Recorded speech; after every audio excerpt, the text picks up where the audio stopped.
অন্তর্বর্তী সরকারের ৯ মাসে জুলাই হত্যাকাণ্ডের তদন্তে প্রয়োজনীয় অগ্রগতি হয়নি অভিযোগ করে গভীর উদ্বেগ ও ক্ষোভ প্রকাশ করেছে গণতান্ত্রিক অধিকার কমিটি।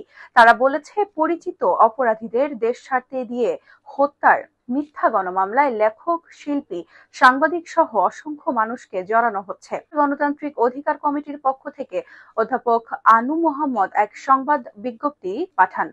সেখানেই এসব কথা বলা হয়। অবিলম্বে জুলাই হত্যাকাণ্ডের যথাযথ তদন্ত ও বিচার নিশ্চিত করা এবং নাগরিক হয়রানি বন্ধ করার দাবি জানিয়েছে তারা। বিজ্ঞপ্তিতে গণতান্ত্রিক অধিকার কমিটি বলেছে, চিহ্নিত রাঘব বোয়ালরা এখনো আইনের আওতার বাইরে।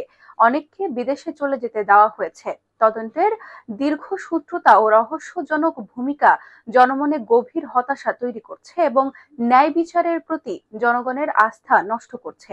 অন্যদিকে মিথ্যা গণমামলায় অভিনয় শিল্পী নুসরাত ফারিয়া, সাংবাদিক জান্নাতুল ফেরদৌস সহ অনেককে গ্রেপ্তার করা হয়েছে বলে বিজ্ঞপ্তি উল্লেখ করা হয়। গণতান্ত্রিক অধিকার কমিটি বলেছে, অভিনয় শিল্পী ইরেশ জাকের, রাজনৈতিক নেত্রী লাকি আক্তার সহ আরো অনেকেরই হাস্যকর মিথ্যা মামলায় জড়ানো হয়েছে।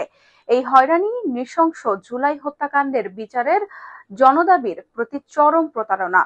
প্রকৃত অপরাধীদের আড়াল করার জন্য এই হামলা, গ্রেপ্তার ও হয়রানি করা হচ্ছে বলেও মনে করেন গণতান্ত্রিক অধিকার কমিটি।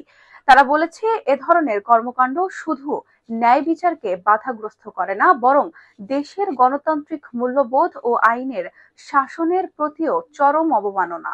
এ পরিপ্রেক্ষিতে গণতান্ত্রিক অধিকার কমিটি 4টি দাবি জানিয়েছে। দাবিগুলো হলো, অবিলম্বে জুলাই হত্যাকাণ্ডের তদন্ত সম্পন্ন করতে প্রকৃত দোষীদের আইনের আওতায় আনতে হবে। লেখক, শিল্পী, সংস্কৃতি কর্মী, সাংবাদিক, নির্মাতা, রাজনৈতিক কর্মী সহ হয়রানির শিকার সব ব্যক্তির নিরাপত্তা নিশ্চিত করতে হবে এবং তাদের বিরুদ্ধে করা মিথ্যা মামলা প্রত্যাহার করতে হবে। জুলাই হত্যাকাণ্ডের তদন্তে স্বচ্ছতা ও জবাবদিহি নিশ্চিত করতে হবে এবং বিচার প্রক্রিয়াকে রাজনৈতিক হস্তক্ষেপ মুক্ত রাখতে হবে।